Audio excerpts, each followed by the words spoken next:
kasih juga karena sudah meluangkan waktu untuk mau menjadi konseli saya. Namun sebelum kita memulai konseling atau pendampingan, mari kita minta pertolongan kepada Tuhan di dalam doa. Kita berdoa. Bersyukur kepadamu ya Allah pada siang hari ini atas kebaikan Tuhan, penyertaan Tuhan yang senantiasa hadir bersama-sama dengan kami. Dan pada saat ini Tuhan, kami akan memulai sesi konseling atau pendampingan.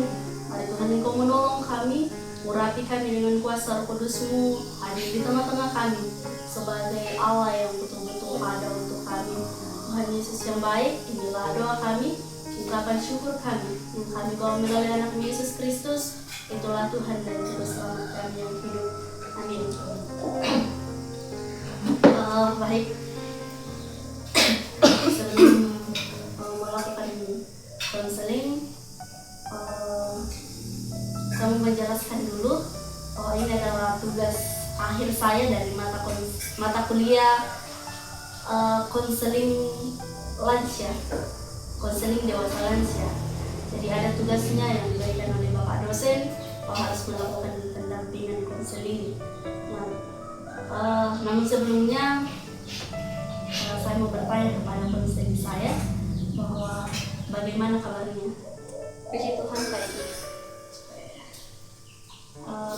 Bagaimana perasaanmu pada saat ini?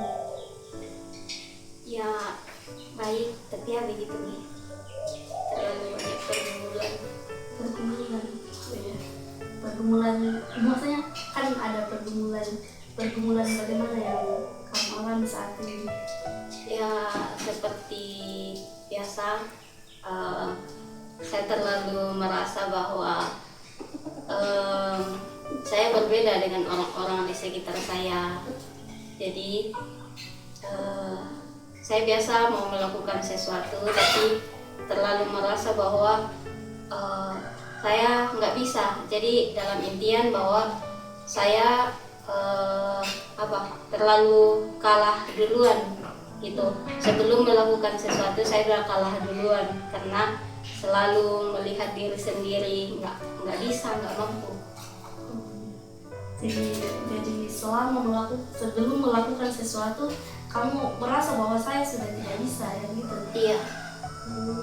Jadi dalam hal-hal seperti apa sehingga kamu mengatakan bahwa saya tidak bisa melakukan ini? Maksudnya kegiatan seperti apa?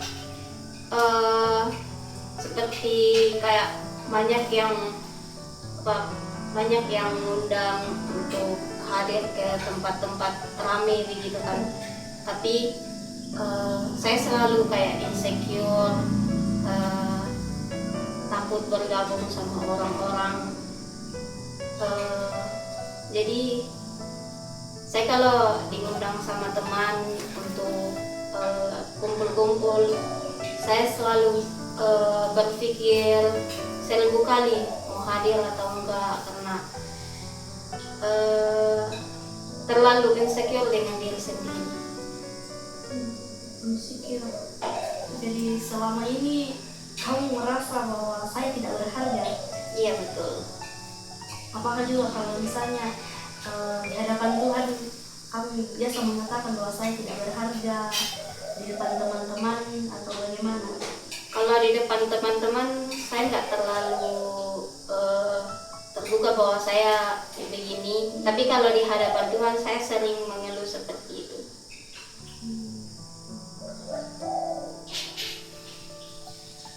Jadi selama ini kamu sering merasa insecure, merasa tidak mampu melakukan segala sesuatu dengan keterbatasan, bahwa orang lain bisa, kenapa saya tidak? Kamu maksudnya biasa begitu Kak? Iya biasa, saya sering, bukan lagi biasa tapi emang sering sekali. Iya.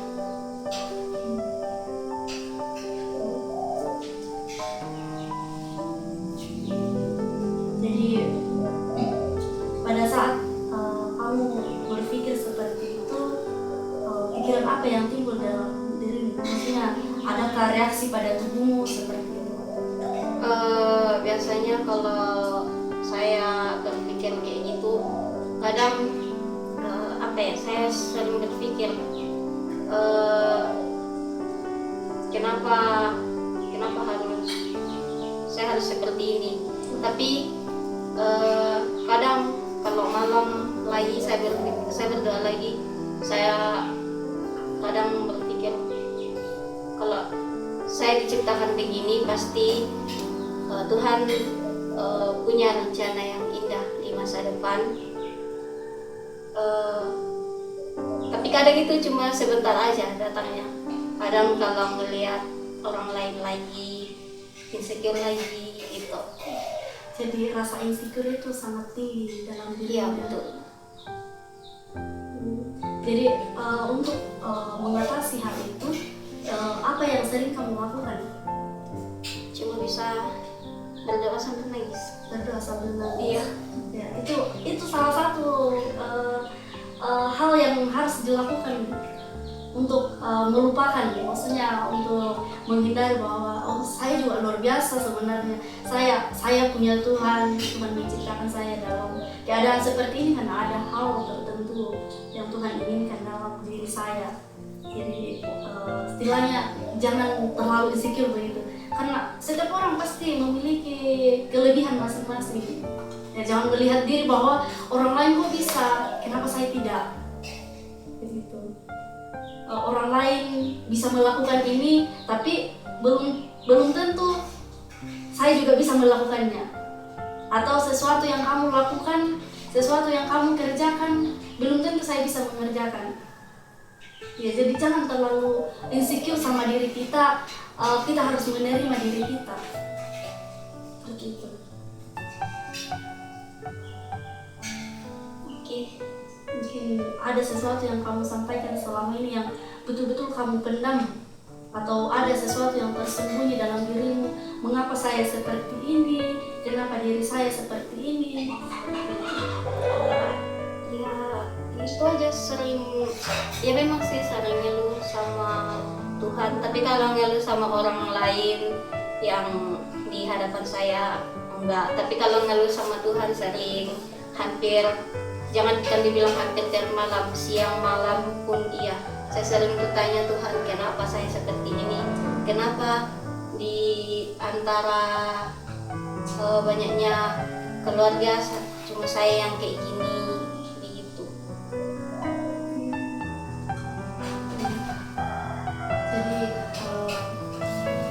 Jadi untuk melupakan atau untuk menghindari pikiran-pikiran itu, kamu hanya bisa datang sama Tuhan. Iya. Jadi kamu tidak pernah cerita ke teman, Enggak pernah. Karena kan biasa juga temanku mancing untuk saya cerita, tapi istilahnya orang memakai topeng di depan banyak orang gitu ya. Jadi ceritanya kamu takut duluan ya? Iya, memakai topeng ya. Kalau mereka pancing saya untuk cerita dengan keluh kesalnya saya, kadang saya alihkan gitu. Bagaimana supaya saya nggak cerita ke mereka, cukup saya dan Tuhan aja yang tahu. Tapi saya carilah teman untuk cerita yang betul-betul kamu percaya. Jangan sampai kamu katakan bahwa jangan sampai orang ini memakai topeng, di belakang beda, di depan saya beda. Jangan sampai, tapi kamu harus betul-betul mencari orang yang bisa kamu percaya untuk cerita segala keluh kesah. Gitu. Karena secara pribadi ya, kalau memang lega dirasa kalau misalnya kita cerita sama Tuhan, beda lah kalau kita cerita sama orang secara langsung. Ya, bisa simpan rahasia. Sama ini sih belum pernah ngerasain mau terbuka sama orang. Meskipun teman-teman saya sering mancing, ya mungkin mereka juga tahu itu perasaan saya bagaimana, jadi mereka pancing saya untuk cerita supaya saya bisa cerita, tapi saya berusaha bagaimana supaya menghindari itu semua. Jadi pas pulang ke rumah, kalau habis duduk sama teman, pulang ke rumah ya ngeluh sama Tuhan sambil berterima kasih juga, karena saya tahu mereka ini, teman saya ini tahu bagaimana perasaan saya, tapi saya yang nggak berani terbuka sama mereka. Nggak berani terbuka sama orang lain. Maksudnya ada nggak sesuatu yang kamu dengar dari orang lain yang membuat kamu, maksudnya kayak merasa bahwa saya tidak bisa, saya terkurung begitu, ya, sehingga saya tidak bisa percaya sama orang. Ada nggak pikiran-pikiran yang betul kamu lihat selama ini? Ya banyak, dari banyaknya apa ya, dari banyaknya orang, saya nggak bisa percaya sama satu bahkan teman dekatku pun saya nggak pernah percaya bilang dia betul-betul bisa dipercaya. Saya cuma bisa percaya walaupun nggak terlihat, tapi saya cuma percayakan semuanya sama Tuhan. Saya nggak pernah percaya sama orang, karena setiap apa ya, pernah kejadian waktu SMP, pertama kali aku mau curhat sama temanku, tapi malah disebar sampai ke rumah. Jadi keluh kesahku itu sampai ke rumah, sampai di mama gitu. Jadi ditanya lah sama orang tua kenapa bisa kayak gitu, tapi saya hindari lagi. Terus dari situ saya nggak mau lagi bilang mau terbuka sama orang terdekat sekalipun. Kayak seperti saya katakan tadi, bahwa kita harus cari orang yang betul-betul kita harus percaya, tempat kita mengeluarkan segala kesah kita, sehingga maksudnya jangan sampai hal itu menjadi dalam diri kita, ya, menjadi beban, dan itu akan membuat kamu merasa bahwa kenapa beban ini berat sekali, padahal kamu belum pernah cerita sama orang gitu. Jadi cobalah cerita sama orang yang betul-betul kamu percaya, ya, itu tadi bahwa kamu mengutamakan Tuhan menjadi tempat curhat, benar sekali, ya. Dan itu saja dari saya, mungkin ada dari mereka. Jadi itu seperti yang Bapak tadi sampaikan, bahwa kita harus pilih orang yang betul-betul percaya. Karena memang betul itu. Ya, jadi sejak SMP itu mungkin trauma ya. Iya. Bisa sampai ini saran saya ya. Sebelum misalnya saya betul-betul mau saya percaya, supaya saya bisa simpan rahasia. Jadi itu kalau kita sudah yakin bahwa itu bisa simpan rahasia, boleh kita supaya kamu tidak mungkin juga dia mengakui ini begini. Seorang pun sudah itu harus konsep dengan positif harus sampai jadi mudah-mudahan ke depannya jangan selalu itu harus ada optimis. Ya.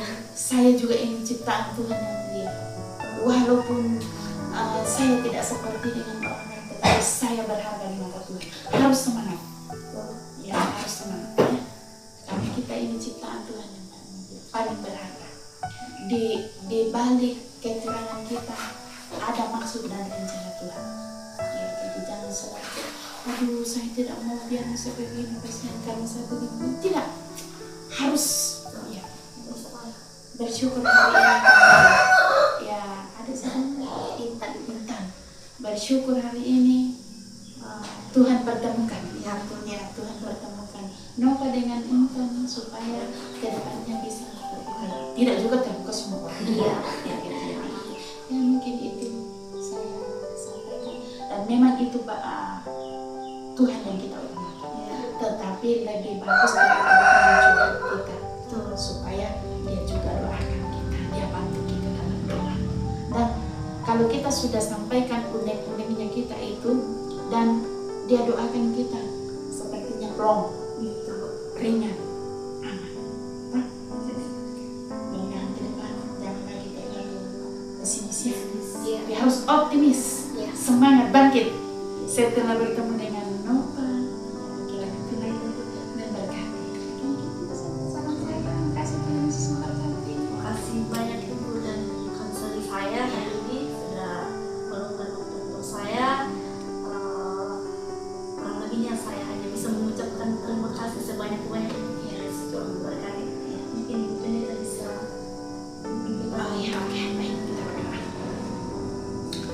Bapa di sorga, Allah yang kami sembah, kami muliakan di dalam nama Tuhan Yesus. Itulah Tuhan dan Juru Selamat kekasih jiwa kami yang hidup. Kepadamu pada siang hari ini Tuhan, kami datang menghadap hadirat Tuhan. Seraya kami menaikkan pujian dan syukur kami ke hadapan hadirat Tuhan, bahwa siang hari ini kami boleh dipertemukan kedua anak kekasih kami. Ini bukan secara kebetulannya Tuhan, tetapi ini adalah suatu rencana Tuhan yang paling indah di dalam kehidupan kami. Untuk itu ya Tuhan, kami berdoa secara khusus bagi anak kekasih kami Nova di dalam tugas pendidikan sehubungan dengan konseling yang dilakukan pada saat ini. Kiranya Tuhan memberkati. Bahkan minggu depan kalau Tuhan berkenan, anak kekasih kami Nova bersama dengan rekannya akan ke Makassar di dalam melaksanakan tugas pendidikan sehubungan dengan pendidikan di kampus IAKN Toraja. Sebelum mereka berangkat, saya berdoa di dalam nama Tuhan Yesus, Tuhan pagari, Tuhan kawali kehidupannya.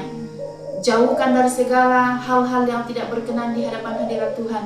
Bahkan orang-orang yang berniat jahat, kami patahkan di dalam nama Tuhan Yesus. Dan kuasa Allah akan menaungi anak kekasih kami Nova bersama dengan teman-temannya. Selama ada di Makassar, Tuhanlah yang menjadi pelindung, membentengi kehidupannya. Bahkan Tuhan memakai sebagai alat-Mu Tuhan, sehingga lewat masa PKL-nya kurang lebih 2 bulan, benar-benar menjadi berkat dimanapun Tuhan tempatkan. Begitupun kami berdoa, anak kekasih kami Intan ada bersama dengan kami pada saat ini Tuhan. Engkau mengenal lebih dalam pergumulannya ya Tuhan. Tetapi kami percaya bahwa Allah yang kami sembah, Allah yang kami muliakan, kalau kami datang kepada Tuhan dengan segala kerendahan hati, maka Tuhan tidak akan pernah mengecewakan kami. Terima kasih Tuhan, terima kasih. Engkau memberkati kedua anak kekasih kami ini Tuhan. Pakai mereka di dalam kehidupan, di dalam masa muda, untuk senantiasa menjadi berkat dimanapun Tuhan tempatkan. Sebentar Tuhan, keluar dari tempat ini, kembali ke tempat dimanapun tempatkan mereka. Tuhan kawali, lindungi, sebagaimana Tuhan menjaga, melindungi, menuntun sehingga boleh tiba di tempat ini dengan selamat. Begitupun sekembalinya sebentar, Tuhan memberkati sehingga boleh tiba di tempat di mana tinggal, di pekerjaan, dan di situ pun nama Tuhan tetap dipuji, dipermuliakan. Kami yang tinggal di sini Tuhan memberkati kami semua. Terpuji nama-Mu Bapa di surga. Engkau ampuni segala salah dan dosa kami, dan dengarkan kami yang datang berdoa hanya di dalam nama Tuhan Yesus. Itulah Tuhan dan Juru Selamat kekasih jiwa kami yang hidup. Haleluya, haleluya. Amin. Oke, makasih. Selamat siang, Tuhan berkati. Semangat, Tuhan berkati.